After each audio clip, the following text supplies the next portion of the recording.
नमस्कार दोस्तों, मैं सन्नी हिंदुस्तानी आप सभी का इसके स्टडी में स्वागत करता हूं। तो चलिए आज साइंस क्वेश्चन, टॉप क्वेश्चन सब बताने जा रहा साइंस का, और जो मोस्ट इम्पोर्टेंट है SSC, GD Bihar, SSC, army, दरोगा, बिहार पुलिस, सभी के लिए इम्पोर्टेंट क्वेश्चन है। तो आप लोग वीडियो में जुड़े रहिए और अच्छे तरीके से तैयारी कीजिए। हमारे वीडियो के साथ जुड़े रहिए क्लास के साथ और अच्छे तरीके से तैयारी कीजिए। उससे पहले क्वेश्चन को आप वीडियो रोक कर उसके बाद बनाने का प्रयास कीजिएगा और लास्ट में कमेंट कीजिएगा कितना सही हुआ कितना गलत हुआ, ठीक है। तो उससे पहले आप सबको प्यारा सा मोटिवेशनल लाइन के साथ उसके बाद चलेंगे क्लास की ओर, क्वेश्चन नंबर 1 की ओर, ठीक है। तो चलिए क्या मोटिवेशनल लाइन आप लोग को बताते हैं। आप लोग बोर्ड पर देख सकते हैं, जैसे है आप लोग बोर्ड पर देख के पढ़ सकते हैं। उसके बाद हम बताते हैं। देखिए, जुनून चाहिए लक्ष्य को पाने के लिए, बोल रहे जुनून चाहिए लक्ष्य को पाने के लिए, वरना सपने तो सब देखते हैं। जुनून चाहिए लक्ष्य को पाने के लिए, वरना सपने तो सब देखते हैं दूसरे को बताने के लिए। तो सपना वो नहीं कि ये सोने के बाद देखते हैं, सपना वैसा होना चाहिए कि सोने नहीं दे रहा है, ठीक है। तो आप लोग अच्छे तरीके से आप लोग का जो सपना है आप लोग जुनून और मेहनत के साथ, एकदम पूरा मेहनत के साथ फोकस कीजिए और सफलता उस पर पाइएगा, ठीक है। तो आप लोग जुनून के साथ मेहनत करते रहिए और सिलेक्शन लेते रहिए, यही हमसे विनती है। आप लोग से यही विनती है हमारा कि आप लोग अच्छे तरीके से पढ़िए और सिलेक्शन लीजिए और आप अपना सपना को स्वीकार मतलब पूरा कीजिए। चलिए ठीक है, तो क्वेश्चन नंबर 1 की ओर चलते हैं। आप लोग वीडियो में जुड़े रहिए। आज मॉक टेस्ट 8 बताने जा रहा हूँ, वो ऐसे साइंस का मॉक इम्पोर्टेंस ऑफ क्वेश्चन बताने जा रहा हूँ, जो बिहार एसएससी के लिए, एसएससी जीडी के लिए, आर्मी के लिए, सभी के लिए अति महत्वपूर्ण क्वेश्चन है, ठीक है। तो चलिए क्वेश्चन नंबर 1 की ओर ज़्यादा बात नहीं करेंगे, ठीक है। तो डायरेक्ट टॉपिक पे कर चलते हैं क्वेश्चन नंबर 1 की ओर। देखिए ये बोर्ड पर क्वेश्चन है, तो आप लोग वीडियो रोककर इसको बनाने का प्रयास कीजिएगा और कमेंट जरूर कीजिएगा कितना सही हुआ कितना गलत हुआ। तो चलिए क्वेश्चन नंबर 1 की ओर चलते हैं। ये जितना भी क्वेश्चन बताने जा रहा हूँ सब मोस्ट इम्पोर्टेंट सब क्वेश्चन है। तो आप लोग अच्छे तरीके से एग्ज़ाम देने जाइएगा। पहले जितना भी मॉक टेस्ट मेरा है सब रिवाइज करके उसके बाद जाइएगा सभी विषय का, ठीक है। तो चलिए क्वेश्चन नंबर 1 की ओर चलते हैं। दूध एक उदाहरण है, बोल रहा है दूध उदाहरण है, यानी दूध किसका उदाहरण है? पायस का, या फोम का, या वायु का विलयन, गैस का मिश्रण। ये 4 ऑप्शन दिया है। तो बोल रहा है कि दूध एक उदाहरण है, मतलब किसका उदाहरण है? तो ऑप्शन नंबर ए जो राइट आंसर है पायस का, ठीक है। पायस का उदाहरण क्या है? दूध है, ठीक है। पायस का उदाहरण, इसको ऐसे पलटा कर भी दे सकता है। पायस का एक उदाहरण है दूध, फोम, या 4 ऑप्शन दे देगा तो ये दूध हो जाएगा, ठीक है। तो इसीलिए दूध एक उदाहरण है, किसका है? पायस का, ठीक है। क्लियर। उसके बाद देखिए क्वेश्चन नंबर 2। किसी युक्ति में अस्थाई चुंबक का उपयोग होता है, मतलब पूछ रहा है किसी भी युक्ति में अस्थाई चुंबक का उपयोग होता है, तो किस में होता है? Commutator, galvanometer, dynamo, loud speaker. 4 option दिया है, तो किस में होता है? अगर आप लोग जानते हैं तो कमेंट कीजिए, नहीं तो देखिए option number C is the right answer, ठीक है। ये जो डायनेमोमीटर है, डायनेमोमीटर जो है उसमें चुंबक का उपयोग अस्थाई होता है, यानी अस्थाई यानी अस्थिर रहता है, यानी बैठा रहता है, चुंबक का उपयोग कम होता है, ठीक है। चलिए क्वेश्चन नंबर 3 की ओर। इनमें से विद्युत का सबसे बेहतर सुचालक कौन है? मतलब बोल रहा है विद्युत यानी बिजली, ठीक है। विद्युत यानी बिजली जो उत्पन्न करता है उसी को विद्युत बोलते हैं। बिजली या विद्युत बोल रहा है, तो बेहतर सुचालक यानी बेहतर, मतलब सुचालक यानी बेहतर अच्छा कौन होगा इसमें? चांदी, लोहा, ग्रेफाइट, तांबा। ठीक है, तो ऐसा सब क्वेश्चन जो है ये सब इम्पोर्टेंट सब क्वेश्चन है और पूछा ही जाता है क्वेश्चन। और ये सब क्वेश्चन आप लोग रिवाइज करके जाइएगा। यूपी पुलिस और एसएससी जीडी का एग्जाम फरवरी से स्टार्ट है। फरवरी में शुरू या लास्ट में होगा, लेकिन एग्जाम होगा। तो आप लोग अच्छे तरीके से क्लास डेली क्लास कीजिए और डेली जुड़े रहिए और बढ़िया से तैयारी कीजिए, सिलेक्शन लीजिए। ठीक है, इनमें से कौन विद्युत का सबसे बेहतर सुचालक है? तो विद्युत का सबसे बेहतर सुचालक कौन होता है? चांदी होता है। ठीक है, अगर आप लोग क्लास 10 में पढ़े होंगे तो विद्युत का सबसे बेहतर सुचालक जो है चांदी होता है। चांदी में विद्युत कम उपयोग होता है। ठीक है, तो इसलिए सबसे बेहतर सुचालक है, चमकता है ज़्यादा। ठीक है, चलिए देखिए क्वेश्चन नंबर 4, सड़क के परावर्तित लैंप में क्या उपयोग होता है?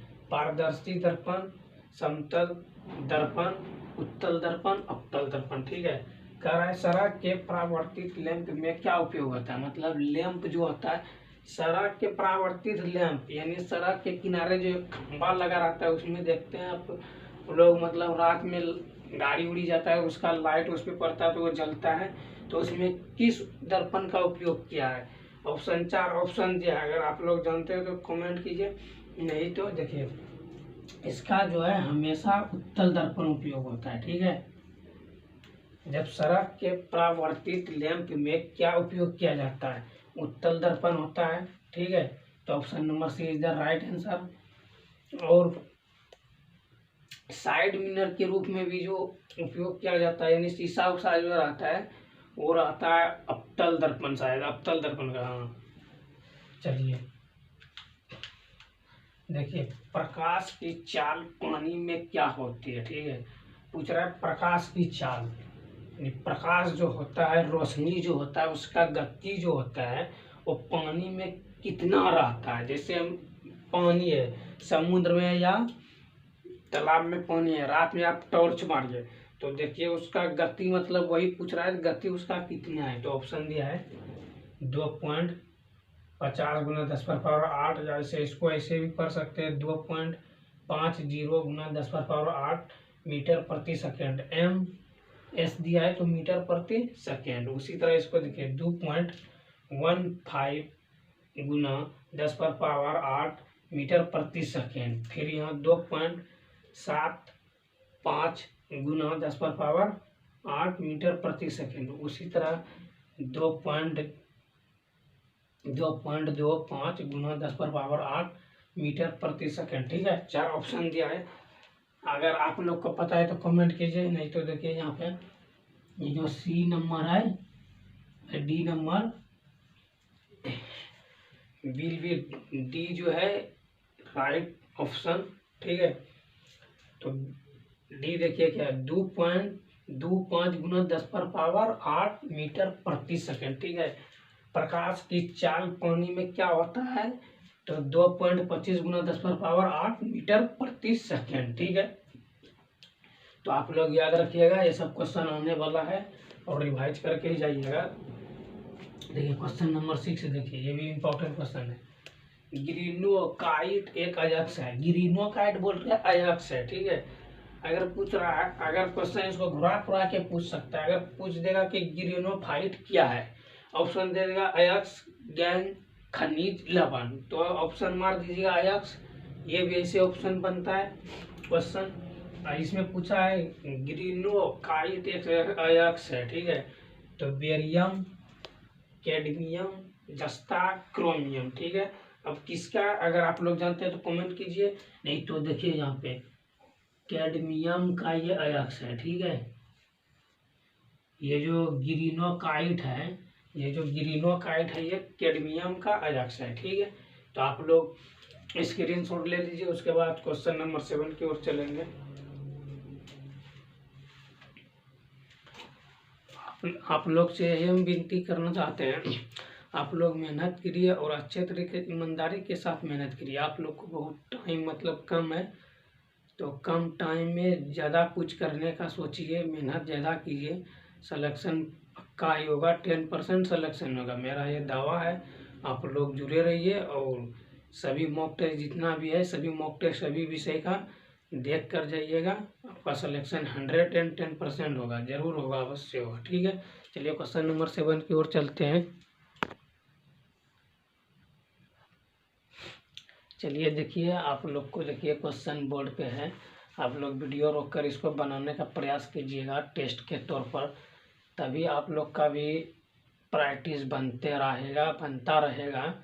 और उसके बाद आप लोग कमेंट जरूर कीजिएगा कितना सही हुआ कितना गलत हुआ। तो ठीक है, तो हम क्वेश्चन बताते हैं। ठीक है, तो आप लोग समझिए, पहले वीडियो रोक कर बनाने का प्रयास कीजिए, नहीं बने उसके बाद फुल वीडियो देखिए और फिर दोबारा बनाने का प्रयास कीजिए। चलिए, ये सब मैथ और रीजनिंग नहीं है जो बनाने का प्रयास कीजिएगा, ये सब अपने माइंड में, दिमाग में, मतलब इसको याद करने का प्रयास कीजिएगा। जैसे एक कहानी को याद हो जाता है सुनने के बाद, उसी तरह एक क्वेश्चन पढ़ने के बाद आप याद कर लीजिए, उसी तरीके से हम बता रहे हैं। ठीक है, और जितना बता रहे हैं बस इतना टाइप करके चले जाइएगा। कोई सा भी एग्जाम हो, SSC GD हो या UP पुलिस हो, आर्मी हो, ऐसे इतना बस। जैसे साइंस का मॉक टेस्ट बताया, साइंस का मॉक टेस्ट करके चले जाइए, साइंस उसमें आ जाएगा, इससे बाहर क्वेश्चन नहीं जाने वाला है। ठीक है, तो चलिए देखिए क्वेश्चन नंबर 7 देखिए, कौन सा स्थान कोयले के लिए प्रसिद्ध है?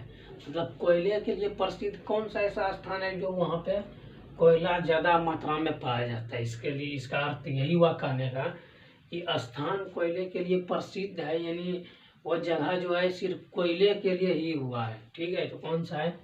Westphalia, किरोना, किम्बरल, क्रीवायरोंग।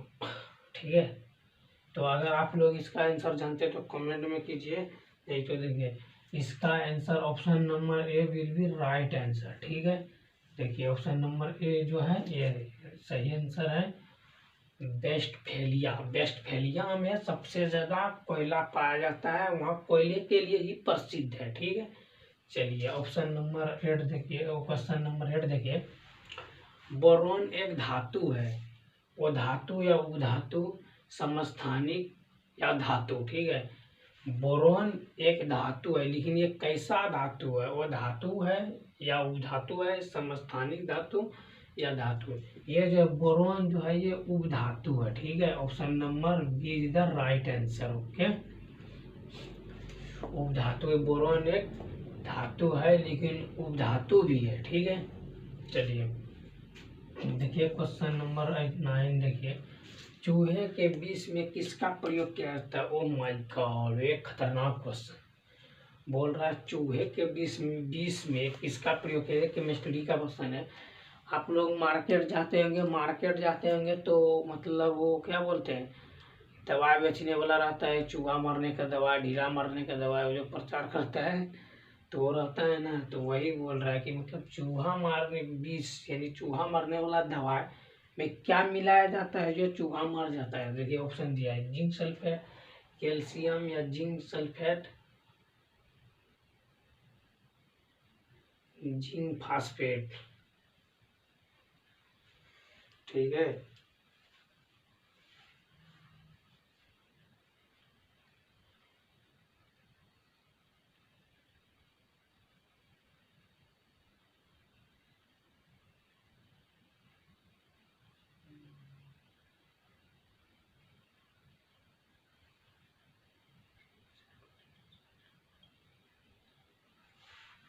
Oh my God, zinc sulphide होगा।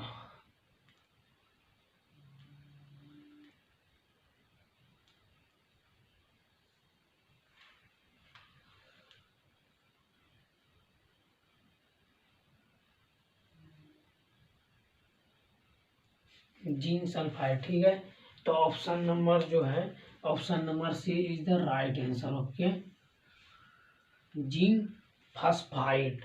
ठीक है, जिंक फास्फाइड जो है वो चूहा मारने की दवा में मिलाया जाता है। जिंक फास्फाइड जो है चूहा मारने की दवा में मिलाया जाता है, इसलिए चूहा को देने से उसकी मौत हो जाती है। ठीक है, तो चलिए, ठीक है, ये क्वेश्चन नंबर 9 हुआ, चूहे का विष का किसका प्रयोग किया जाता है, ठीक है, यही लिखा है, तो जिंक फास्फाइड का, ठीक है। चलिए क्वेश्चन नंबर 10 देखिए। क्वेश्चन नंबर 10 देखिए क्या है, पोलियो किसके कारण होता है, ठीक है। मतलब पोलियो क्या है, पोलियो एक बीमारी का नाम है, ठीक है। तो पोलियो किसके कारण से होता है, शैवाल के कारण से या कवक के कारण से, विषाणु के कारण से या जीवाणु के कारण से, ठीक है। तो अगर आप लोग जानते हैं कमेंट कीजिए, नहीं तो देखिए option number D is the right answer, ठीक है। सही, option number D is the right answer, ठीक है। विषाणु इज द राइट आंसर, ठीक है। ऑप्शन नंबर पोलियो जो है विषाणु के कारण से ही पोलियो में होता है, ठीक है। चलिए क्वेश्चन नंबर 11, जिस तरह हिंद का संबंध रक्त से है, बोल रहा है जिस तरह हिंद का संबंध रक्त से है। अगर आप लोग को लिखावट में कोई गड़बड़ी लगे तो हम क्वेश्चन पढ़ देते हैं, उसके हिसाब से आप समझ जाइएगा, ठीक है। जिस तरह हिंद का संबंध रक्त से है उसी तरह फेफड़े का संबंध है, यानी कहने का अर्थ है जिस तरह हिंद का संबंध रक्त से है यानी खून से है, उसी तरह फेफड़े का संबंध किससे होगा, ठीक है। ये फेफड़ा जो अंदर रहता है ये वाला, इससे होगा। कार्बन डाइऑक्साइड, जलवाष्प, ऑक्सीजन, वायु, ठीक है। तो option number C is the right answer, oxygen, ठीक है। Oxygen is the right answer. जिस तरह हिंद का संबंध रक्त से है उसी तरह फेफड़े का संबंध ऑक्सीजन से है, ठीक है। फेफड़ा से, फेफड़े द्वारा ऑक्सीजन लिया जाता है आदमी, ठीक है। चलिए क्वेश्चन नंबर 12 देखिए। टेरेलिन का उपयोग किया जाता है, मतलब टेरेलिन का उपयोग किसमें किया जाता है, ठीक है। तो टेलीविजन में, गारमेंट में, नॉन डिस्ट बुकिंग बर्तन, ट्यूब में, ठीक है। अगर आप लोग इसका आंसर जानते हैं तो आप लोग कमेंट कीजिए, नहीं जानते हैं तो इसका answer option number B is the right answer, garment, ठीक है। टेरेलिन का प्रयोग गारमेंट में किया जाता है, ठीक है। अगर आप लोग नहीं जानते तो जान लीजिए, गारमेंट में किया जाता है टेरेलिन का प्रयोग, ठीक है। क्वेश्चन नंबर 13 देखिए। इनमें से कौन जीवाश्म ईंधन है, ठीक है। पूछ रहा है जीवाश्म ईंधन कौन है, पेट्रोलियम, प्राकृतिक गैस, कोयला, परमाणु ऊर्जा, ठीक है। अगर आप लोग जानते हैं इसका आंसर कमेंट में कीजिए। देखिए इसका answer option number D is the right answer, ठीक है। Option number D is the right answer, परमाणु ऊर्जा। जीवाश्म ईंधन नहीं है, यानी परमाणु ऊर्जा जो है जीवाश्म ईंधन नहीं है। बाकी कोयला जीवाश्म ईंधन है, प्राकृतिक गैस जीवाश्म ईंधन है, पेट्रोलियम जो है जीवाश्म ईंधन है, लेकिन परमाणु ऊर्जा जीवाश्म ईंधन नहीं है, ठीक है। तो चलिए आप लोग स्क्रीनशॉट लीजिए, उसके बाद क्वेश्चन नंबर 14 की ओर चलेंगे।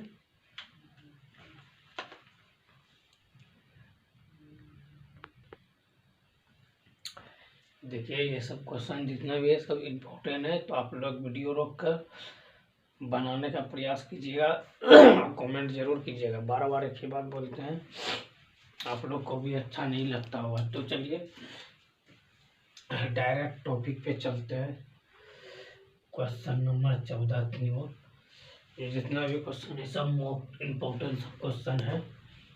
देखिए क्या कह रहा है, रक्त ए बी समूह सार्वभौतिक प्राप्त करता है क्योंकि, यानी बोल रहा है रक्त ए और बी जो रक्त है वो सार्वभौतिक प्राप्त करता है, यानी सभी के ऊपर वो प्राप्त करता है, ठीक है। ए बी सभी के खून में रहता है, ठीक है। बहुत ऐसा है ए बी मतलब एक पॉजिटिव निगेटिव ये होता है, लेकिन रक्त का समूह जो है सार्वभौतिक मतलब सभी पे ए भी रहता है ये, ठीक है। या निगेटिव रहे या पॉजिटिव रहे लेकिन रहता है। चलिए देखिए ऑप्शन क्या है, रक्त डिम्बाणु की कमी से, एंटीजन की कमी से, एंटीजन और एंटीबॉडी, डी नंबर क्या है एंटीबॉडी, ठीक है। अरे यार, रोड के साइड में यही प्रॉब्लम है, इधर से गाड़ी जाएगी उधर से गाड़ी आएगा। तो चलिए आप लोग उस सब पे ध्यान नहीं दीजिए, डायरेक्ट पढ़ने पे ध्यान दीजिए, इधर छोड़िए। चलिए, रक्त ए और बी समूह सार्वभौतिक प्राप्त करता है क्योंकि, मतलब ए और बी सार्वभौतिक प्राप्त करता है क्योंकि, यानी क्योंकि इसका आगे क्या होगा वही बताना है। तो इसका आगे क्या होगा, एंटीबायोटिक जो है, option number D is the right answer. ठीक है। देखिए समझिए, रक्त ए और बी समूह सार्वभौतिक प्राप्त करता है जो एंटीबायोटिक के कारण ही प्राप्त होता है। एंटीबॉडी के कारण ही रक्त ए और बी सार्वभौतिक प्राप्त करता है। ठीक है, सार्वभौतिक जो है, ये जो सार्वभौतिक है, ये एंटीबॉडी के कारण ही ए और बी समूह सार्वभौतिक प्राप्त करता है। ठीक है। चलिए देखिए, क्वेश्चन नंबर 15 देखिए, कौन सा खनिज मोनाजाइट रेत से प्राप्त किया जाता है। ठीक है, बोल रहा है कौन सा खनिज ऐसा है जो मोनाजाइट रेत से प्राप्त किया जाता है। ठीक है, रेत मतलब बालू भी होता है और भी कुछ होता होगा। ठीक है, तो खनिज मोनाटाइज रेत से प्राप्त होता है, मतलब रेत मतलब बालू ही होता है। ठीक है, बालू जिसको बोलते हैं, नदी सब में रहता है। देखिए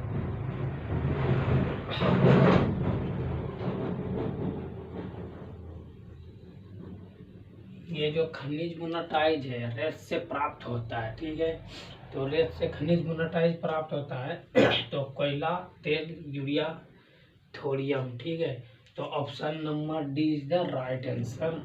option number D is the right answer. ठीक है, थोरियम खनिज मोनाटाइज रेत से प्राप्त होता है। ठीक है, कौन सा खनिज मोनाटाइज रेत से प्राप्त होता है, तो थोरियम होता है। ठीक है, बोल रहा है रेत से प्राप्त होता है, खनिज मोनाटाइज रेत से प्राप्त होता है, तो थोरियम द्वारा ही खनिज मोनाटाइज रेत से प्राप्त होता है। ठीक है, यहाँ तक क्लियर। चलिए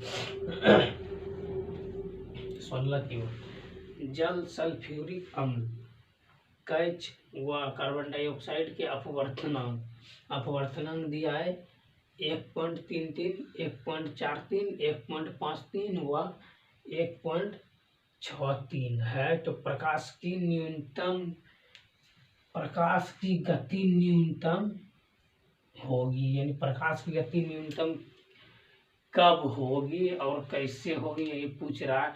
आपका अपवर्तनांक दिया हुआ है, और इस सब में जल में, सल्फ्यूरिक अम्ल में और कैच में, कार्बन डाइऑक्साइड में प्रकाश की अपवर्तनांक कब कम होगी, यही आपसे पूछ रहा है। ठीक है, तो ऑप्शन देखिए, कार्बन डाइऑक्साइड है, सल्फ्यूरिक अम्ल है, कैच में या जल में। देखिए, जल और सल्फ्यूरिक अम्ल, कैच, कार्बन डाइऑक्साइड, ये 1 2 3 4 दिया है। 4 में किस परिस्थिति में सबसे कम होगा, यही बताने बोल रहे हैं। मतलब सबसे कम प्रकाश की गति किस में होगा। ठीक है, जल में होगा या सल्फ्यूरिक अम्ल में होगा या कैच में या कार्बन डाइऑक्साइड में होगा। ठीक है, तो ऑप्शन दिया है कार्बन डाइऑक्साइड में, सल्फ्यूरिक अम्ल में, कैच में, जल में। ठीक है, तो अगर आप लोग जानते हैं तो कमेंट कीजिए, नहीं जानते देखिए, जब भी मतलब प्रकाश की गति सबसे कम होगी तो इसमें कार्बन डाइऑक्साइड का ही कम होगा। ठीक है, क्योंकि प्रकाश की गति सबसे कम कार्बन डाइऑक्साइड का ही होता है।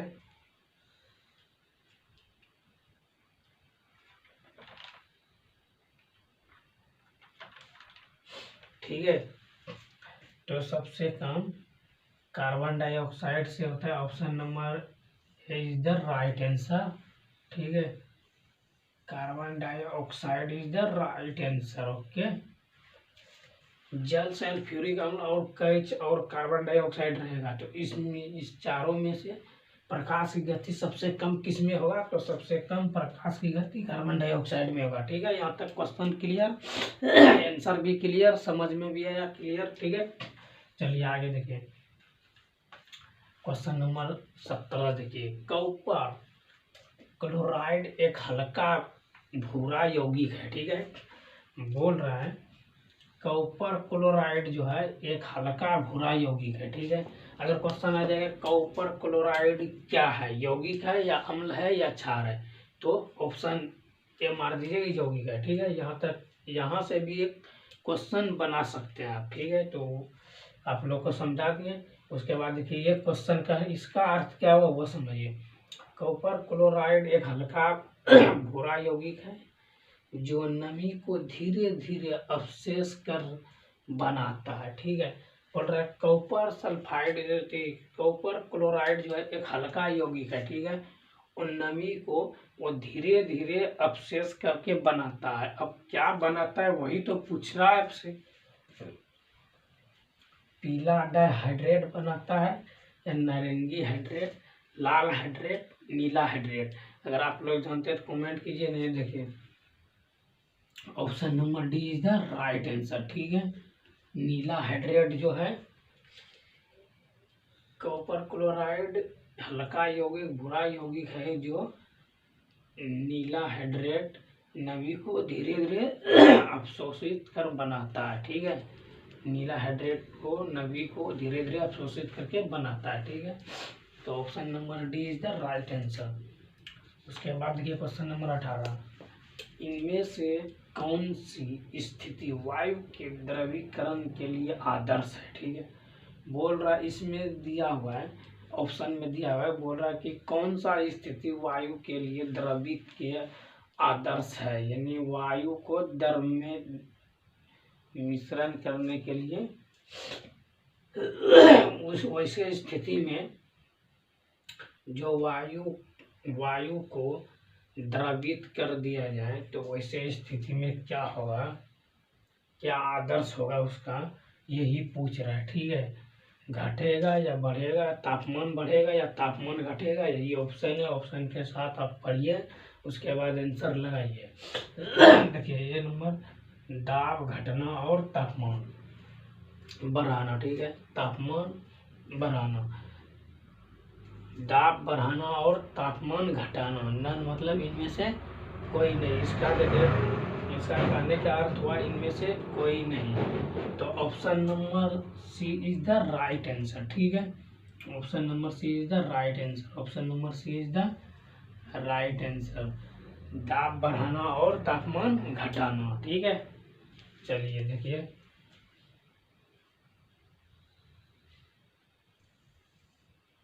ठीक है, चलिए क्वेश्चन नंबर 19 देखिए। यूरिया का उपयोग किया जाता है। यूरिया किसको बोलते हैं? खाद को यूरिया बोलते हैं।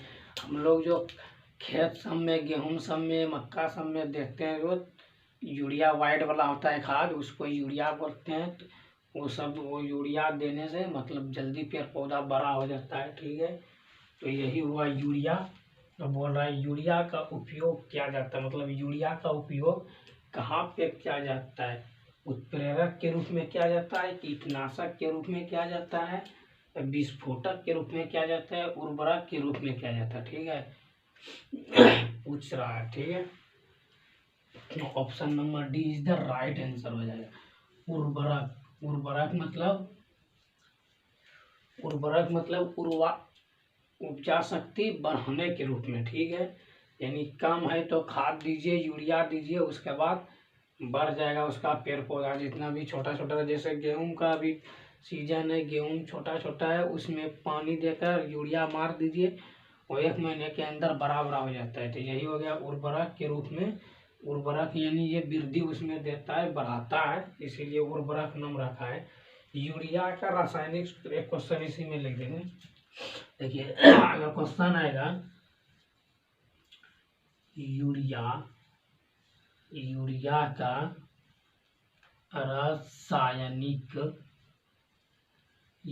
का रासायनिक सूत्र, ठीक है। अगर यूरिया का रासायनिक सूत्र पूछेगा तो आप लोग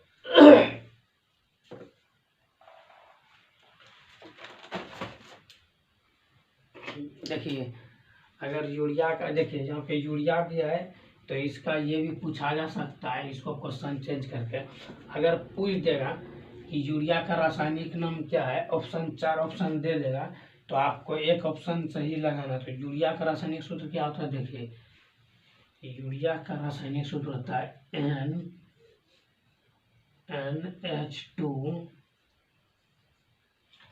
NH2CONH2, ठीक है, NH2CONH2 ये होता है ये यूरिया का रासायनिक सूत्र है, ठीक है। ये यूरिया का रासायनिक सूत्र है, तो आप लोग याद रखिएगा और ये सब क्वेश्चन आया तो आप लोग आसानी से बना लीजिएगा, ठीक है। चलिए देखिए क्वेश्चन नंबर, ये तो हो गया यूरिया का उपयोग कैसे होता है, क्या होता है, इसका बारे में आप लोग जान गए। क्वेश्चन नंबर 20 देखिए, इनमें से कौन सा ऊर्जा स्रोत गैर नवीकरणीय है। गैर नवीकरणीय यानी कि गैर मतलब हो गया कि बिना आदेश के अनुसार जो काम करे, जैसे आपको बोलेगा कि आपका मम्मी के वो काम नहीं करना और आप वो काम कर दे तो बिना आदेश के वो काम किए तो ये गैर मौजूदगी हो गया, ठीक है। तो उसी तरह बोल रहा है सौर ऊर्जा का सौर गैर नवीकरणीय कौन सा है, विद्युत जल है, कोयला है, या सौर है, या पवन है, ठीक है। Option number B is the right answer है, ठीक है, B is the right answer है। तो कोयला है ऊर्जा का स्रोत गैर नवीकरणीय है, ठीक है। क्या है, कोयला ऊर्जा का स्रोत गैर नवीकरणीय है।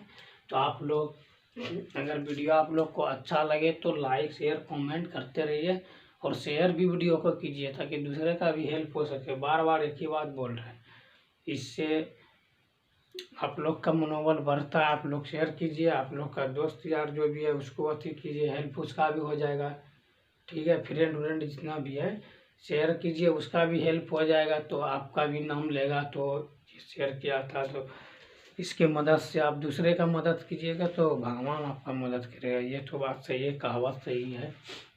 चलिए तब क्वेश्चन नंबर 21 की ओर आप लोग स्क्रीनशॉट ले लीजिए।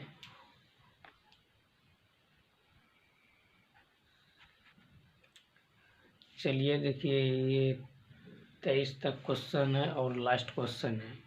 ये जितना भी क्वेश्चन बताए सब इम्पोर्टेंट सब क्वेश्चन बताए, तो आप लोग कमेंट कीजिएगा कितना सही हुआ कितना गलत हुआ, ठीक है। चलिए क्वेश्चन नंबर 21 देखिए, सफ़ेद सोना फिर पीतल, आगे क्या है डॉट डॉट, कहने का अर्थ हुआ सफ़ेद सोना का उपयोग सोना में होता है, तो उसी तरह पीतल का उपयोग किस में होगा, तो पीतल का उपयोग तांबा में होगा। Option number C is the right answer, ठीक है। चलिए ठीक है, चलिए क्वेश्चन नंबर 22 देखिए, इंसुलिन तथा ग्लूकागॉन हार्मोन शरीर में किससे स्रावित होता है, ठीक है। तो ऑप्शन ए है अमाशय, कर्णपुर ग्रंथि, अग्नाशय या कृत्रिम। तो इसमें हो जाएगा option number C is the right answer, okay, अग्नाशय, ठीक है। इंसुलिन और ग्लूकागॉन हार्मोन शरीर में किसके स्रावित होता है, तो अग्नाशय के द्वारा ही स्रावित होता है, ठीक है। किसके शरीर में किसके द्वारा स्रावित होता है, द्वारा ने दिया है, तो अग्नाशय के द्वारा ही स्रावित होता है शरीर में, ठीक है। चलिए क्वेश्चन नंबर 23 और लास्ट क्वेश्चन है, माँ के दूध में पाए जाने वाला प्रतिरक्षी है, यानी माँ के दूध में पाए जाने वाला कौन सा प्रतिरक्षी है, IgA, IgG, IgM, IgE, ठीक है। तो option number A is the right answer. ठीक है, ये सब मोस्ट इम्पोर्टेंट क्वेश्चन है। तो लास्ट क्वेश्चन था, क्वेश्चन बता दिए, फुल क्वेश्चन हो गया। टोटल क्वेश्चन 23 क्वेश्चन बताए, जो टॉप क्वेश्चन सब थे बता दिए। तो आप लोग स्क्रीनशॉट लीजिए। चलिए, आज का क्लास यहीं पे समाप्त हो गया। अब लास्ट में आप लोग को एक मोटिवेशनल प्यारा सा लाइन दे देते हैं, उसके बाद फिर क्लास समाप्त। कि देखिए, आप लोग के लिए एक मोटिवेशनल लाइन है। मोटिवेशनल लाइन इसलिए रहते हैं ताकि आप लोग का भी मनोबल बढ़ता रहे। ठीक है, कि रख ओ हौसला मंजर भी आएगा, कि रख ओ हौसला मंजर भी आएगा, प्यासे के पास चलकर समंदर भी आएगा। कि रख ओ हौसला मंजर भी आएगा, प्यासे के पास चलकर समंदर भी आएगा। थक कर मत बैठे मंजिल के मुसाफिर, थक कर मत बैठो मंजिल के मुसाफिर, मंजिल भी मिलेगा और मिलने का मज़ा भी आएगा। तो इसीलिए आप लोग से विनती है कि आप लोग बैठिए नहीं, अपना मंजिल की ओर, आप लोग मंजिल की ओर करीब होकर बैठ जाइएगा, तो फिर जितना मेहनत किए सब पानी में चला जाइएगा। आप लोग मेहनत करते रहिए और अपने मंजिल को आप लोग पाइए, उसके बाद इंजॉय कीजिए। देखिए कितना मज़ा आएगा इंजॉय करने। तो यही था मेरा कहना। अगर आप लोग सहमत है तो अगर वीडियो अच्छा लगे तो लाइक शेयर कमेंट कीजिए। ठीक है, और ये सब रिवाइज करते हुए एग्ज़ाम से पहले आप लोग जितना भी मॉक टेस्ट है मेरा, इसके स्टडी पे जितना भी मॉक टेस्ट है आप लोग देखिए और एग्ज़ाम से पहले, क्योंकि एग्ज़ाम में बहुत सपोर्ट मिलेगा, बहुत इम्पोर्टेंट क्वेश्चन बताए हैं, तो आप लोग का बहुत हेल्प होगा। अगर आप लोग नहीं देखें मॉक टेस्ट 1, 2, तो वह सब भी देखिए, बहुत इंपॉर्टेंट सब क्वेश्चन है और इंटरेस्ट सब क्वेश्चन है। और आप लोग को एक बार 2 बार रिवाइज कीजिएगा तो आप लोग को याद भी हो जाएगा, एग्जाम में आएगा तो फट जोकर बना दीजिएगा। तो ठीक है, तो आप लोग मेहनत करते रहिए, मेरा यही विनती है माँ सरस्वती से और सभी से यही विनती, आप लोग मेहनत कीजिए और अपना मंजिल पाइए। तो फिर मिलते हैं नेक्स्ट वीडियो में, तब तक के लिए जय हिंद जय भारत।